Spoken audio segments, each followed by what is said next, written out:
လူသားတွေရဲ့ပြည့်မြတ်သက်တမ်းက280ဝန်းကျင်ပဲရှိပေမဲ့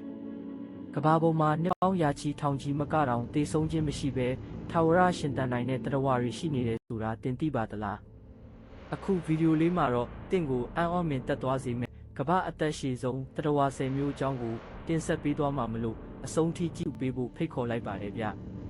ပထမဆုံးအနေနဲ့ကျွန်တော်တို့အားလုံးနဲ့ယဉ်နီးပြီးသားကုန်းနေတရားဝါတွေထဲမှာတက်တန်းရှည်ဆုံးလို့ဆိုရမယ့်လက်ကြီးတွေအကြောင်းကနေစလိုက်ရအောင်ဗျနံပါတ်10လက်ကြီးများ Gigantosaurus ကျွန်တော်တို့သိထားတဲ့အတိုင်းကုန်းနေတရားဝါတွေထဲမှာအသက်ရှည်ဆုံးကတော့လက်ကြီးတွေပါလက်ရှိမှာဂျိုနသန်လို့အမည်ရတဲ့လက်ကြီးဆိုရင်အသက်190ကျော်နေပြီဖြစ်ပြီးကမ္ဘာအသက်အကြီးဆုံးကုန်းတရားဝါအဖြစ်စံချိန်တင်ထားတာဖြစ်ပါတယ်ကုန်းပေါ်ကနေရေအောက်ထဲကိုအနှဲငယ်ဆင်းပြေးရအောင်လာပြတင်းငယ်ပေမဲ့အသက်ပြင်းတဲ့တရားဝါလေးတွေရှိပါတယ်အဲ့ဒါကတော့နံပါတ်9ရေချိုပူလဲခရူ freshwater pearl mussel မြစ်ချောင်းတွေထဲမှာနေထိုင်တဲ့ဒီခရူလေးတွေဟာသူတို့ရဲ့ဇီဝကမ္မဖြစ်စဉ်ကိုအလွန်နှေးကွေးအောင်ထိန်းထားနိုင်လို့အနှစ်200ကျော်အထိအေးဆေးသက်သာနေထိုင်နိုင်ကြပါတယ်ရာစုနှစ်တစ်ခုနှစ်တရာမကပဲနှစ်ပေါင်း200ကျော်အထိအသက်ရှင်နိုင်တဲ့ငါးတစ်မျိုးရှိတယ်ဆိုတာတင်ရောယုံနိုင်ပါသလားသူတို့ကတော့နံပါတ်10ဖြစ်တဲ့ rock ငါး Ruby rockfish ဖြစ်ပါတယ်သူတို့ဟာပစိဖိတ်သမုဒ္ဒရာထဲမှာနေထိုင်တဲ့ဒီငါးတွေဟာအနှစ်205နှစ်အထိအသက်ရှင်နိုင်ကြောင်းမှတ်တင်ထားကြပါတယ်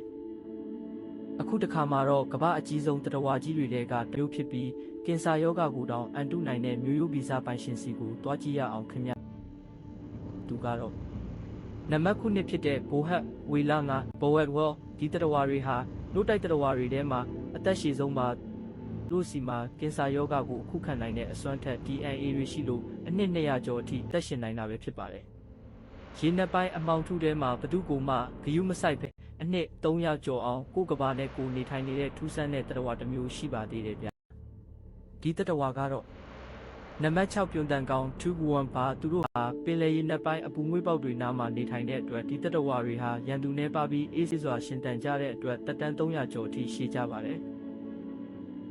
အခုဆိုရင်ကျွန်တော်တို့ဟာနှစ်ပေါင်း300ကျော်တက်တန်းတွေကိုကျော်ဖြတ်လာပါပြီနောက်လာမယ့်5မျိုးကတော့တင့်ကိုပို့ပြီးအံ့ဩသွားစေမှာအသေးချပါပဲ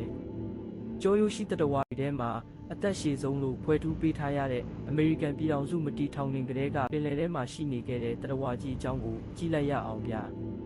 ဒီတရားဝါကနံပါတ်5 Greenland ငါးမန်း Greenland shark ပါ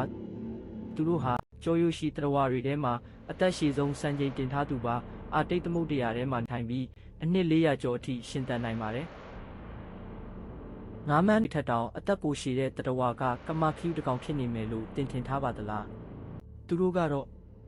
နံပါတ်4သမုဒ္ဒရာကမာ Ocean Quahog ပဲဖြစ်ပါတယ်။သူတို့ဟာသိပ္ပံပညာရှင်တွေတွေ့ရှိခဲ့တဲ့မိန်လို့အမည်ပေးထားတဲ့ကမာဟာအသက်900ခုနှစ်မှာတည်ဆုံးခဲ့တာပဲဖြစ်ပါတယ်။နှစ်ပေါင်း900ဆိုတာဒီတရားဝါအတွက်တော့ကလေးအဆင့်ပဲရှိပါသေးတယ်နှစ်ပေါင်း4000ကျော်အောင်ခိုင်မြဲနေတဲ့တက်ရှိကြောင်းမြတ်ရတနာတွေကတော့နံပါတ်3တဏ္ဍာကြောက်တန်းနဲ့ Black Coral ပဲဖြစ်ပါတယ်သူတို့ဟာအပင်နဲ့တူပေမဲ့တရားဝါအုပ်စုဝင်ဖြစ်ပါတယ်သူတို့ဟာအနှစ်4000ကျော်အထိတက်ရှိနိုင်တဲ့ရေအောက်ကတက်ရှိရတနာတွေဖြစ်ပါတယ်နှစ်ပေါင်း1000ကျော်ဟုတ်ပါတယ်ခေတ်အဆက်ဆက်ယဉ်ကျေးမှုအဆက်ဆက်ပြောင်းလဲသွားပေမဲ့အန္တာတိကသမုဒ္ဒရာအောက်ခြေမှာမပြောင်းလဲပဲရှိနေတာကတော့နံပါတ်2ဖန်ရီမြုပ် glass sponge ပဲဖြစ်ပါတယ်သူတို့ဟာအန္တာတိကသမုဒ္ဒရာထဲမှာတွေ့ရတဲ့ဒီတရားဝါတွေဟာသိပ္ပံပညာရှင်တွေရဲ့ခန့်မှန်းချက်အရအနှစ်15000ကျော်အထိအသက်ရှင်နိုင်ကြပါတယ်နောက်ဆုံးမှာတော့သိပ္ပံပညာရှင်တွေကိုယ်တိုင်ကောင်းခါရလောက်အောင်တေခြင်းတရားကိုစိန်ခေါ်ထားတဲ့ကမ္ဘာအံပွဲတရားဝါစီကိုရောက်ရှိလာပါပြီသူကတော့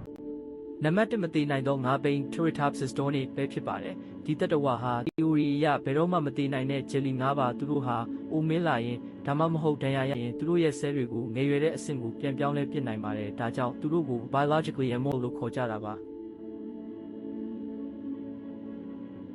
ဒီတရားဝါ10မျိုးထဲမှာတင်အံ့ဩရဆုံးကဘယ်တရားဝါဖြစ်မလဲ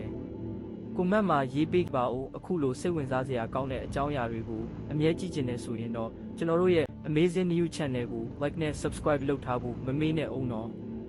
ကြည့်ပေးကြတဲ့ပရိသတ်တယောက်ချင်းစီတိုင်းလည်းဒီတရားဝါတွေလိုပဲကျမ်းမာပျော်ရွှင်ပြီးအသက်ရကျော်ရှိပါစေကြောင်းဆုမွန်ကောင်းတောင်းရင်းနောက်ဗီဒီယိုမှာပြန်တွေ့ကြမယ်နော်အားလုံးပဲတာယာသောနေ့လေးဖြစ်ပါစေ။